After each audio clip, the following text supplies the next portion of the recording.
I got to. Hello fellow dragons, it's Shane from Astral Dragon Gaming, and today we're doing a review. I received a copy from the developer of what's the game? Skyhill, Black Mist, and yeah, anyway, it's a review. I've got a copy of it, and they didn't pay me to do this. It's all of my free will and accord. I can make as many decisions on this as I like, and my opinions are my own and not bought and paid for by someone else. So, enough of the claptrap out of the way, let's get on with it. So, this is the second game in the Skyhill series. The original one was kind of like a survival horror sort of design game, but in that kind of picture story book. This one is, in difference, a full 3D envision sort of thing. You play as a guy that is living in an apartment building with his family. He gets a call from his daughter, and basically his daughter is in danger, and the whole job is to try and find your daughter. In the process of doing so, you find that the entire building is infested with some sort of shadow Cthulhian things from another realm sort of thing, and you have to sidestep them, kill them, make weapons, pick up as many items as you can carry, and save your own ass, and then get to your daughter. And that's the whole gist and bang of the game. Now, the screenshots and the promotional stuff that came with this game at the beginning, when it was going to be this big sort of time loop thing, it looked really good. It looked really interesting, where you were stuck in a situation you literally had to figure the puzzles out and slowly get yourself out. But the reality of the end game is not the same. I've read many support page entry and whatnot on the first days of this game, and then on top of the other bits and pieces, and even me playing it, I have found this game kind of lacklusting, and the promotional videos that were coming before the release of this game do not measure up to what this game is really like. If anything, I could probably say that this game is... it's usable, it's good, it's playable, it's very run-of-the-mill, but it's very boring at times. It's not... I can't really call it hard. I really can't say it hard. I think the hardest thing is trying to figure out where the hell you're supposed to go after every point. But trying to kill the monsters, trying to avoid the monsters. Even the mechanic where you can sort of start dying because of the infection of the house or the building leaking into you from these monument things that are slowly seeping into your bloodstream, and eventually you're captured and you get killed. The whole thing, it's great, the idea, the setup, but at the same time, it's completely laughable, some of the parts of it. The first time I started seeing where this was very laughable as a survival horror game and even a puzzler was when you got to the roof and you got wind howling, and you got these monsters that are the basic monster that you seem to encounter most of the time in the building, who are completely blind. They got tentacles hanging out of their chests and everything, and they're just sort of wandering around going ugh, ugh. And they respond to sound. They can't see for jack shit, but they just look around and just sort of wander in this predetermined path that they follow. But it tells you when you get to the roof, oh, no one can hear you here, so you can run as much as you like. So stealthing doesn't mean anything. So basically it just plays a game of dodge the monster to get past this point. And it's like, I like it, I like the idea, but at the same time, it falls flat quite a lot. Like, the developers are doing a lot of patches and fixing it here and there, but there are a lot of times where I'm shocked at how interesting or non-interesting this game is. It just doesn't pull me in. It doesn't retain my time.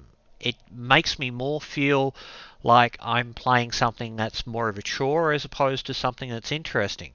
Like, even the main character is your stereotypical dad. I'm going to go get my daughter. Please give me my daughter back. And you're introduced to other antagonists and other people as you go forward, but it just doesn't do anything. And even the story just takes so much time to get to the real interesting parts. And there are lots of load times between major sections as well, which are not game killers. Like, they're not Anthem, where you're dying just to finish one section before, you get logged out because it takes too long to load into a new area. But at the same time, this game, it just doesn't have the oomph that it really should.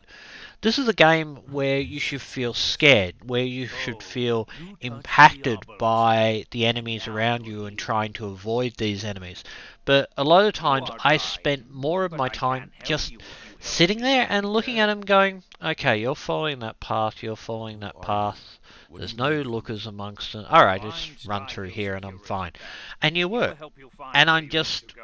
And also the mechanic where even if they detect you or capture you or anything like that, as long as you've got a knife or something on you, you just go bang. Oh, look, insta-kill. Bang, I'm safe. It's just... No, this game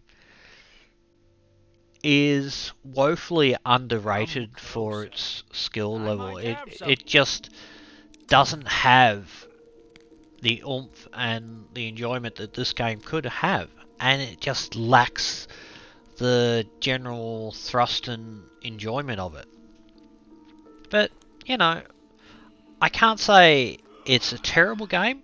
I can say that at the very beginning when you bought it straight off the bat, yeah, the game was broken on a lot of levels. But the developers are very active at replacing and fixing and doing all the bits and pieces, and they're listening to the people that are actually playing the game as well, which is always a great thing for any game, be it a new release, be it a AAA title, be it an indie title, be it an early access. If you've got developers that are actually listening to the players and fixing all the problems as they come along, that's what you want when it comes to a game. And this game might develop into something much better. But at the moment, for the price that they're asking for it, it's really not worth it. It's really not... Well, in my opinion, it's not worth it because there's just not enough here to entice you. And for fear factor and everything else, it just doesn't have it there. And I think that's what really turns me off more about this game, is that there's no tension that you have to do things. And using up your bullets is, yeah, I've used up all my bullets, I'll find another gun, or I'll just avoid the enemies until I find something. It's just so many of these sort of loop mechanics. The one thing that really pisses me off, though, is the inventory management system. And it says in the inventory at the beginning, you can only store 12 items. And it's like, that's fine. But craftable items, you can just keep whamming them in there until forget it. Like supplies for craftable items, you just keep on picking them up until the cows come home. But that makes no sense. And when you want to pick up another gun, you got to literally go back to one of your storage points, dump everything that's in your inventory just so you can pick up this gun again. And it's like, so unbalanced. Like, if they put the craftable materials as a separate sort of storage system, I think that would have made more sense than that, and kept all the items that were crafted or specific that you did were kept in a separate inventory sort of thing. And we'll go to the menu for it as well. That's kind of all levels of a little awkward. It's not easy to do, and yeah, I really am sad by this game because I was really hyped for it and I got a key code for it and like, yeah, play it. But no, the end result is a game that I wish was better, but who knows, maybe in time it might get better. But at present moment in time, the value for it is not worth it, and eh, sometimes they hit, sometimes they miss. This time, the developers missed. Anyway, thank you very much for listening to my rant about this game. I hope I've helped you out. I hope I've informed you about one thing or another about this game. And other than that, I hope you're having a fabulous day. I hope you're all staying safe during this particular time. And if you did like or I did help you out, please consider subscribing and maybe hitting the bell notification to get more of my sort of input and ideas and some of my Let's Plays, and we can just have some fun about the games. And also, the like button's always good. Other than that, I hope you're having a fabulous day. Bye for now.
I'll need that for later.